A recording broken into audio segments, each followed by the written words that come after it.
Hello दोस्तों, आज की इस कहानी में आप सभी का स्वागत है। मेरा नाम रवि है। मैं एक मैकेनिक इंजीनियर हूँ। मैं स्वभाव से बहुत ही रिजर्व हूँ। इस कारण कभी मेरी लड़कियों से ना ज़्यादा दोस्ती रही, ना कोई मेरी गर्लफ्रेंड बनी। अब मेरी जॉब लग गई थी और घर वाले अब शादी की बातें करने लगे। दोस्तों, घर पर कई तस्वीरें और लड़कियों के बायोडाटा आने लगे। उसमें से मुझे अनीता देखते ही पसंद आ गई। बायोडाटा से पता चल रहा था कि वो अच्छी पढ़ी लिखी थी। मैंने अपने घर वालों से कहा कि मुझे लड़की पसंद है। हम लोग अनीता के घर उसे और उसके परिवार को देखने गए। फिर जब अनीता चाय लेकर आई तो वो मुझे उसकी तस्वीर से भी ज़्यादा सुंदर लगी। खुले बाल और हल्के नीले रंग की साड़ी में वह बहुत ही सुंदर लग रही थी। फिर घर वालों ने हमें एक कमरे में बातें करने भेजा। कमरे में वह चुप थी। उसके चेहरे पर इतनी खुशी नहीं थी। मेरा दिल धड़क रहा था।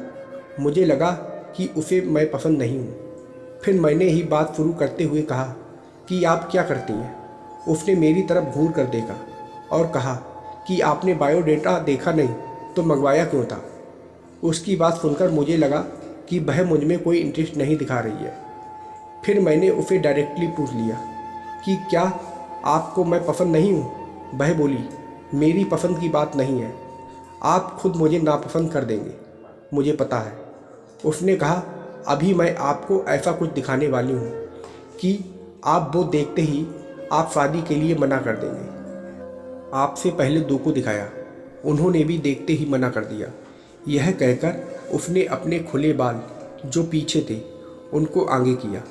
इतने में ही कमरे के बाहर से आवाज़ आ गई और उसकी माँ कमरे में आ गई।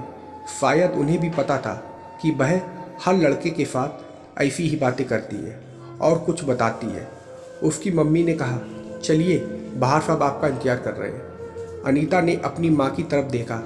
मैं बाहर आ गया और बाहर मेरी माँ और पिता, जिन्हें भी मेरी शादी की जल्दी थी, वह भी मेरे मुंह से बस हाँ ही सुनना चाहते थे। मेरे आते ही मेरी माँ मुझे बाहर ले गई और पूछा कि क्या तुम्हें लड़की पसंद है।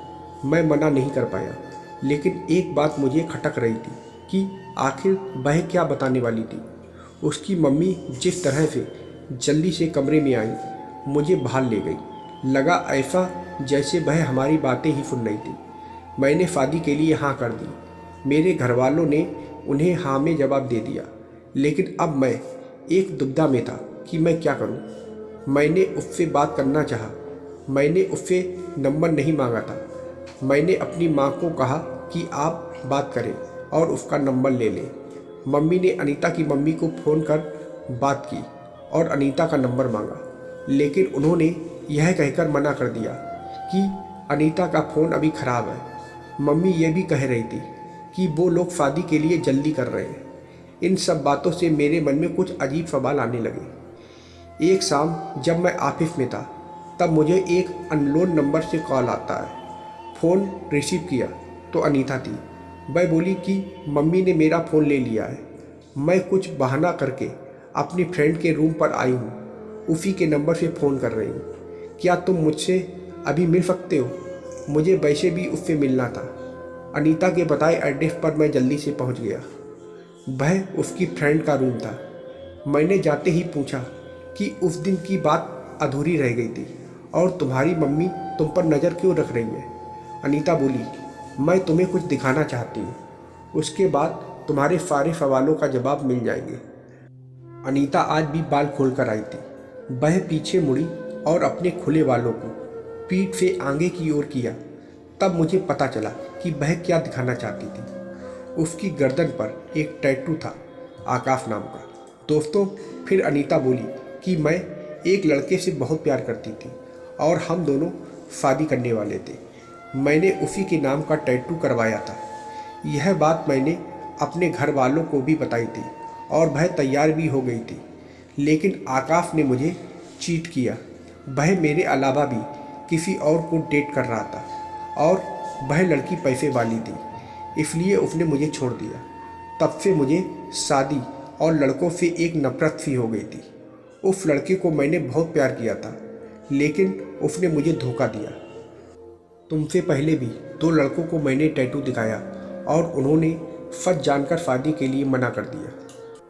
मम्मी इसलिए मुझ पर नज़र रख रही हैं कि मैं तुम्हें भी कहीं सच ना बता दूं, लेकिन मैं लड़कों की तरह नहीं हूं। मैं नई ज़िंदगी की शुरुआत सच के साथ करना चाहती हूं। मैं सुनकर सोच में पड़ गया कि जिसको प्यार मिलता है उसे प्यार की कद्र नहीं होती। आखिर इतनी प्यार करने वाली लड़की को कैसे कोई धोखा दे सकता है।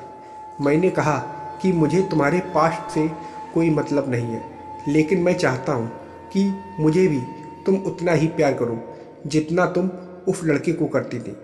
अनीता को यह उम्मीद नहीं थी।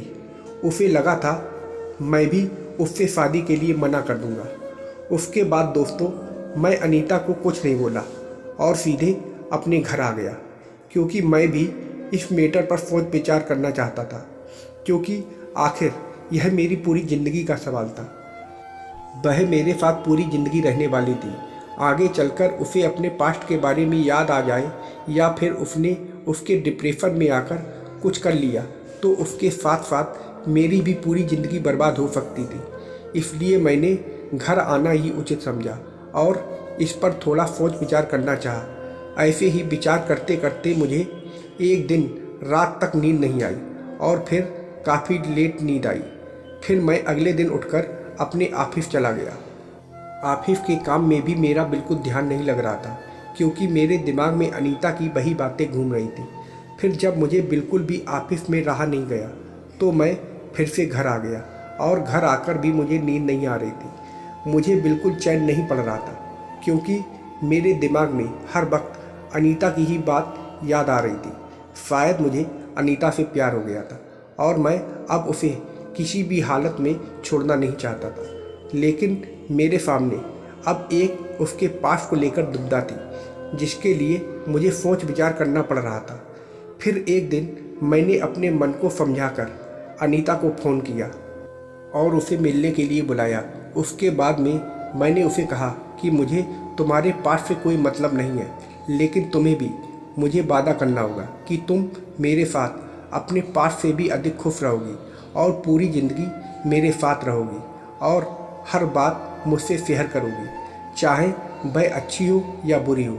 हम दोनों हमारे जीवन के सुख और दुख एक साथ देखेंगे। यह बात सुनकर अनीता की आंखों से खुशी के आंसू बहने लगे। वह सोच रही थी कि मैं उसे अपने पास्ट की वजह से उसे छोड़ दूंगा, लेकिन मेरी बातें सुनकर उसकी आंखों से आंसू निकल पड़े और खुशी खुशी में हम दोनों के बीच एक मस्त वाला क्रिकेट का खेल भी हो गया। वह पारी ज़्यादा देर तो नहीं चली, लेकिन उस पारी में हमें बहुत ही ज़्यादा आनंद आया था। ऐसा आनंद हमें आज तक क्रिकेट खेलने में नहीं आया था। उस दिन मैं और अनीता ने खुशी खुशी में 2 क्रिकेट की पारियां खेली थी। उसके बाद जब हम थक गए थे तो हम थोड़ी देर आराम करने लगे। आराम करने के बाद मैंने अनीता को उसके घर पर ड्रॉप कर दिया और खुद अपने घर आ गया। और उसके 1 से 2 महीने बाद ही घर वालों ने हमारी जल्दी से शादी करवा दी और अब हम हमारी ज़िंदगी में बहुत ही खुश हैं। अनीता अपने पास्ट को बिल्कुल पूरी तरह से भुला चुकी है। तो दोस्तों, आप लोगों को यह कहानी कैसी लगी कमेंट करके ज़रूर बताइएगा और वीडियो को लाइक और सब्सक्राइब करना मत भूलिएगा। वीडियो को पूरा देखने के लिए आप लोगों का बहुत बहुत धन्यवाद।